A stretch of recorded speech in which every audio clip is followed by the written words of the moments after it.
congratulate the organizers of this important fourth annual forum on teacher exchange towards global citizenship education. It's a great effort by the Department of Education, International Cooperation Office, also EPSU UNESCO Center, and the alumni of this teacher exchange between the Philippines and the Republic of Korea. UNESCO has been working on global citizenship education globally as well as in this region. So I will be giving some examples globally and from the region. So from the global effort point of view, global citizenship education is part of Target 4.7 of the SDGs and GCED, ESD. They are very important areas where UNESCO is contributing on especially the measurement of GCED, education for sustainable development related learning outcomes. And in this regard, we are helping collect data to help move forward for the whole world through country reports on the recommendations concerning education for international understanding, cooperation and peace, and education related to human rights and fundamental freedoms of expression. Also, very importantly, UNESCO is contributing towards monitoring from the point of view of measurement indicators for GCED and ESD.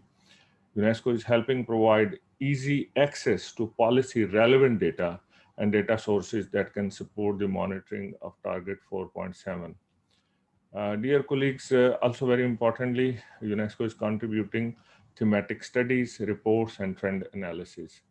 Global advocacy and policy dialogue is a very important part of global citizenship education. Every 2 years, UNESCO organizes a global forum on GC education, global citizenship education, to address key issues of relevance to GCED from policy and from practice point of view. The last such forum was held in Ottawa in March 2017. UNESCO organizes policy and advocacy events at its headquarters to engage with decision makers, with the leading experts, as well as with practitioners in a dialogue on effective strategies and practices which can help implement GCED. Uh, these fora, of course, I mentioned the 2017 third UNESCO Forum on Global Citizenship Education, and previously in Paris in 2015, there was this Global Citizenship Education Forum, and the first UNESCO Global Forum on Global Citizenship Education was organized in Bangkok, Thailand. So certainly, this is an area where we need to continue to support our member states for the necessary technical support, capacity building for country level implementation. And that's where UNESCO has helped develop guidance materials on key educational issues of relevance to GCED. So, dear colleagues, on the basis of this material, we have been organizing capacity building workshops at the national and regional levels, as well as for professionals such as teachers, teacher trainers, curriculum developers, and education policy makers. So, in this regard, we have a detailed technical guidance on how to develop textbooks which are free from stereotypes and from prejudice. UNESCO's capacity building efforts are focusing especially on the prevention of violent extremism through education. This is a very important area of focus for our global citizenship education.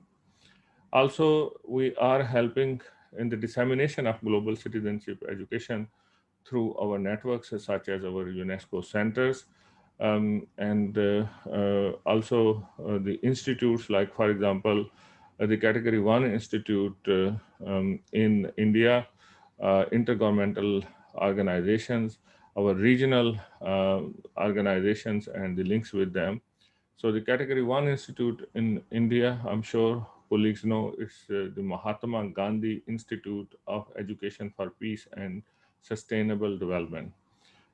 Also, very importantly, the International Institute for Capacity Building in Africa is an important institute contributing to this area, and the UNESCO Institute for Statistics (UIS), and the Asia Pacific Center for Education for International Understanding (EPSU), which is today's partner for this meeting, and UNESCO Associated Schools Project Network ASP.NET, our UNESCO Chairs, UniTwin, and the UNESCO Chairs program. So all of them are helping towards creating better understanding of global citizenship education. How can we help achieve target 4.7? How can we set the right kind of standards which can move nations forward in a concrete and positive way? So again, I congratulate all colleagues in this excellent effort. DEPED Philippines International Cooperation Office. Also, very importantly, EPSU and its leadership in bringing Philippines and the Republic of Korea together. Let's also remind ourselves this is a special year for the celebration of UN at 75, 2020 and beyond, and sustainable development goals and global citizenship education. To achieve them, a very important part of building a peace and just world where we can live in harmony. Thank you very much. Thank you for inviting UNESCO to this meeting.